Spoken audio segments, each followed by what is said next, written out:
আমি খুব সংক্ষেপে একটু বুঝিয়ে দিব যে ঈদ মিলাদুন নবী সাল্লাল্লাহু আলাইহি ওয়াসাল্লাম আমরা কেন করি। কিন্তু অনেকেই বলেন যে আল্লাহ রাসূল যে ঈদে মিলাদুন নবী করেন, আবার আল্লাহ রাসূল তো এই দিনে পর্দাও করেছেন।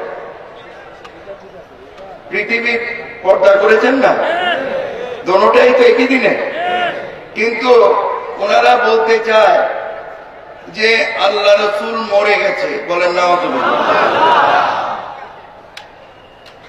আমরা ঈদে মিলাদুন নবী জন্মদিন পালন করি, ওনাদের ভাষায় বলছি, এটা আমার ভাষা না।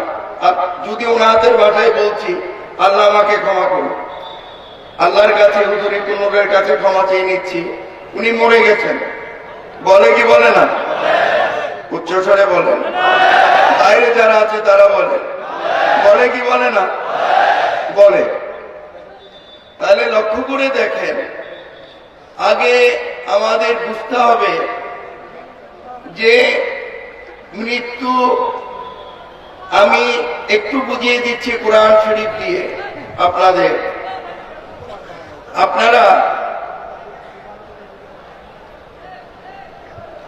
আল্লাহ রাব্বুল আলামিন সমস্ত রূহকে একদিনে সৃষ্টি করে এই পৃথিবীর জমিনে পাঠিয়েছেন।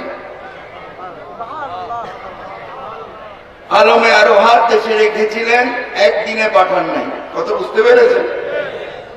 আলমে আরোহার দেশে রেখেছিলেন, সেখান থেকে একের পর এক আল্লাহ পৃথিবীর জমিনে আমাদের পাঠাচ্ছেন। আমাদের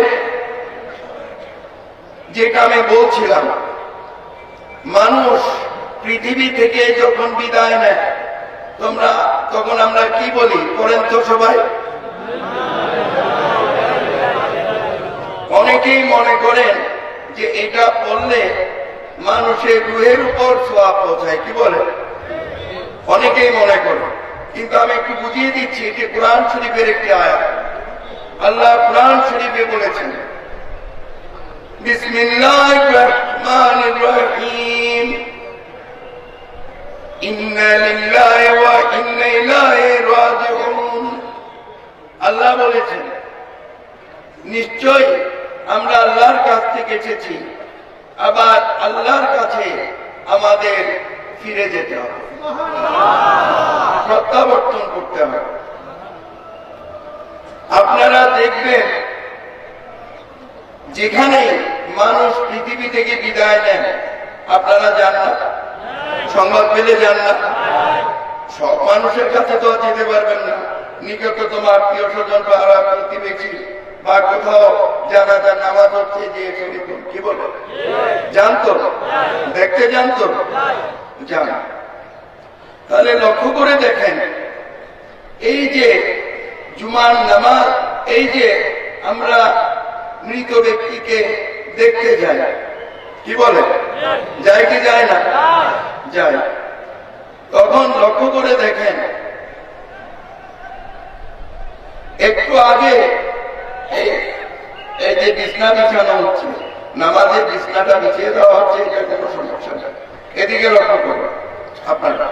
তাহলে লক্ষ্য করে দেখেন, যেটা আমি বলছিলাম, নিশ্চয় আমরা আল্লাহর কাছ থেকে এসেছি, আবার আল্লাহর কাছে আমাদের কি করতে হবে? আল্লাহ রাব্বুল আলামিন আমাদের প্রত্যেককে, আমাদের পিতা মাতা আছে না? এই কথাটা আমি আরো ব্যাখ্যা দিয়ে বুঝাতে পারতাম। জুমার নামাজের জন্য আমাকে খুব সংক্ষেপে বুঝাতে হচ্ছে। আমাদের পিতা মাতা আছে না? আছে কি নেই? আছে। তাহলে পিতা মাতার মিলনের মাধ্যমে আমাদের জন্ম হয়েছে না? সবার জন্ম হয়েছে না? হয়েছে তো? তাহলে লক্ষ্য করে দেখেন, পিতা থেকে মাতৃর গর্ভে এক ফোঁটা নুতফা গিয়েছে। সেই নুতফা থেকে সেই লুৎফার মধ্যে আলমে আরোহার দেশ থেকে একটা রূহ এনে আল্লাহ ঢুকিয়ে দিয়েছেন মাতৃগর্ভে। সেই লুৎফা থেকে একটা মাংসপিণ্ডের সৃষ্টি হয়। কথা বুঝতে পেরেছেন? একটা কি মাংসপিণ্ডের সৃষ্টি করেন কে? এর জন্য বলেছি শানের রিসালাত এবং আল্লাহ রসুলের শান আমি একসাথে গাই। কথা বুঝতে পেরেছেন? শুধু বুঝিয়ে দিচ্ছি আমি।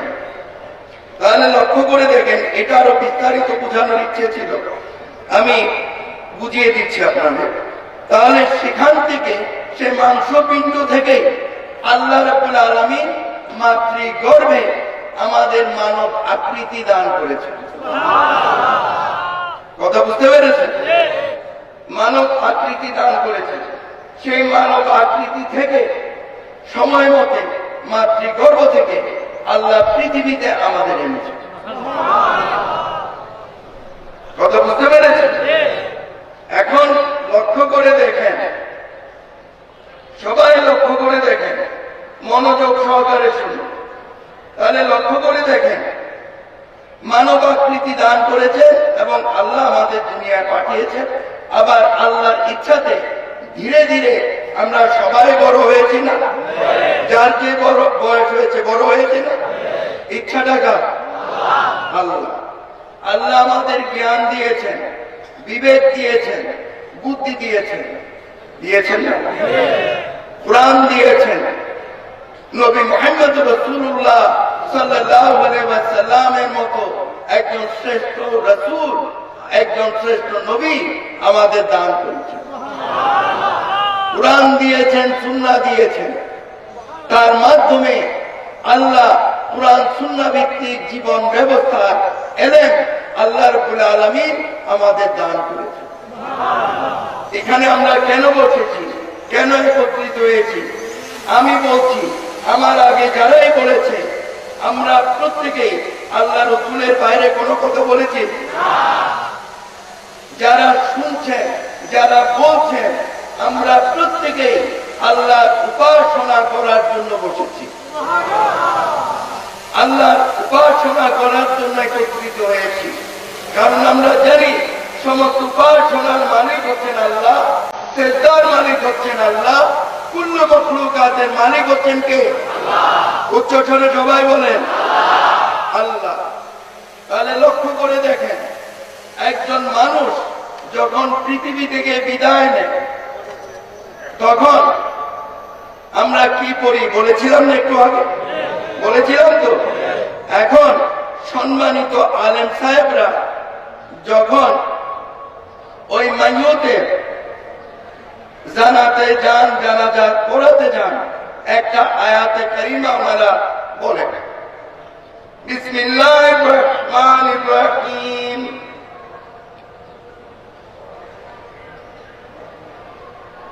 কুল্লু নাফসিন যায়কাতুল মাউত। বলেন কিনা? শুনেন কিনা? বলেন, মৃত্যুর সুধা সবাইকে পান করতে হবে। বলেন কি বলেন না? শুনেন কি শুনেন না? শুনেন তো। এখানে একটু কিন্তু আছে, এখানে একটু কিন্তু আছে। কিন্তুটা কি?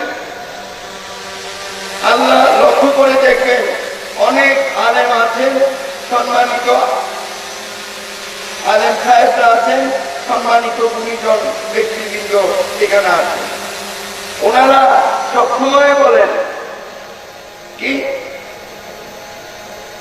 এটা আপনারা সবসময় শুনেন, মৃত্যু সুধা সবাইকে পান করতে হবে।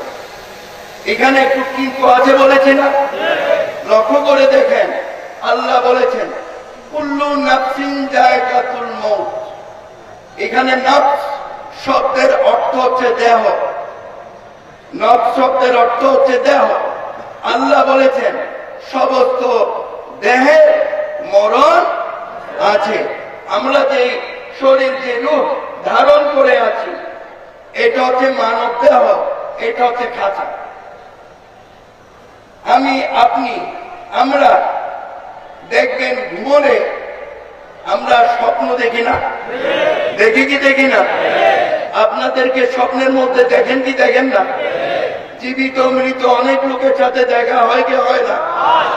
হ্যাঁ, লক্ষ্য করে দেখেন, আমরা যখন ঘুমিয়ে যাই তখন শ্বাস প্রশ্বাস চালু থাকে, রূহ তখন শরীর থেকে বের হয়ে আল্লাহ কুদরতি ভাবে দেহকে জীবিত রাখে, শ্বাস প্রশ্বাস দিয়ে রূহ তখন বিচরণ করে বিভিন্ন জায়গায়। যান কি যান না? তখন যখন ঘুম থেকে জেগে উঠেন বলেন যে আমি স্বপ্নে এই দেখেছি, এই দেখেছি, অমুক মৃত ব্যক্তিকে দেখেছি, জীবিত ব্যক্তিকে দেখেছি, বিভিন্ন দেশে গিয়েছি, বিভিন্ন ডিস্ট্রিক্টে গিয়েছি। বলেন কি বলেন না? বলেন তো। ওইটা হচ্ছে আপনার রূহ। এই রূহের চেহারায় আপনার এই চেহারা আল্লাহ দান করেছে। কথা বুঝতে পেরেছেন? তাহলে লক্ষ্য করে দেখেন, কুল্লু নাফসিন যায়কাতুল মউত, নফস মানে দেহ।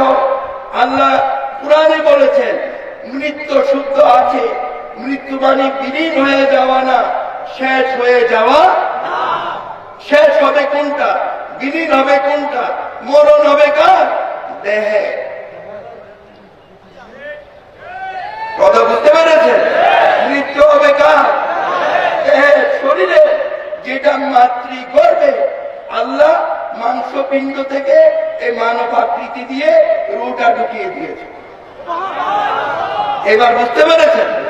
তাহলে লক্ষ্য করে দেখেন, আল্লাহ কোরআনে বলেছেন নিশ্চয় আমরা আল্লাহর বিসমিল্লাহির রহমানির রহিম, ইন্না লিল্লাহি ওয়া ইন্না ইলাইহি রাজিউন, নিশ্চয় আমরা আল্লাহর কাছ থেকে এসেছি, আবার আল্লাহর কাছে আমাদের প্রত্যাবর্তন করতে হবে। তাহলে যেখানে সাধারণ মানুষের মরণ নাই, আল্লাহ রসুলের মৃত্যু আসবে কোথা থেকে? আর যদি বিলীনে হয়ে যায় তাহলে ব্যস্ত তো দরকার জন্য। এবং আল্লাহ রাব্বুল আলামিন এই পৃথিবী থেকে যখন আমরা প্রত্যাবর্তন করব, ইল্লিন এবং সিজ্জিন এই দুটো স্থানে রাখবে।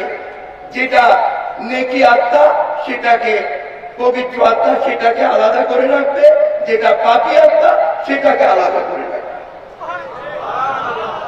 কথা বুঝতে পেরেছে?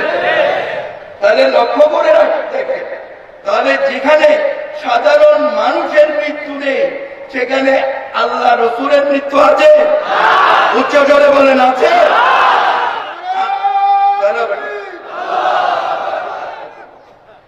আমরাও মরবো না, আমাদের রসুলও মরবে। আমরাও মরবো না, আমাদের রসুলও মরবে না। তাই আমরা পবিত্র ঈদ মিলাদুন নবী সাল্লাল্লাহু আলাইহি ওয়াসাল্লাম উদযাপন করে থাকি। রসুলের মৃত্যু দিবস নাই, তাই মৃত্যু দিবস আমরা পালনও করি। কথা বুঝতে পেরেছেন? আল্লাহ রসুল দেহ ত্যাগ করেছেন, প্রত্যাবর্তন করেছেন। কথা বুঝতে পেরেছেন? তো সুতরাং আমরা আল্লাহ রসুল যেহেতু মৃত্যু নাই, দেহ ত্যাগ করেছেন, দেহের মরণ আছে, রুহের মরণ, তাহলে আউলিয়া আল্লাহদেরও মরণ, নবী রাসূলেরও মরণ। এবার বুঝতে পেরেছেন? তাই আমরা পবিত্র ঈদ মিলাদুন নবী সাল্লাল্লাহু আলাইহি ওয়াসাল্লাম পালন করে থাকি। যে রাসূলকে না পেলে আমরা কুরআন পেতাম না, সুন্নাহ পেতাম না, আল্লাহকে পেতাম না। আমরা যে ইনসান, সেই ইনসান যে আমরা, সেটাও আমরা জানতাম না। অন্যান্য প্রাণী যেভাবে বিচরণ করে আমরাও সেভাবে করতাম। আল্লাহ রসুলকে পেয়ে আমরা যে মানুষ সেটা আমরা জানতে পেরেছি। কথা বুঝতে পেরেছি? সুতরাং যার মাধ্যমে আমরা কোরআন পেলাম, সুন্নাহ পেলাম, আল্লাহর একত্ববাদ পেলাম, সেই রসুলের জন্মদিন আমাদের করতে হবে না? সেই যত্নে জুলুস আমাদের করতে হবে না? শুধু যত্নে জুলুস করলে চলবে না, কোরআন সুন্নাহ ভিত্তিক জীবন ব্যবস্থা গঠন করে সবাইকে মুমিন মুসলমান হতে হবে।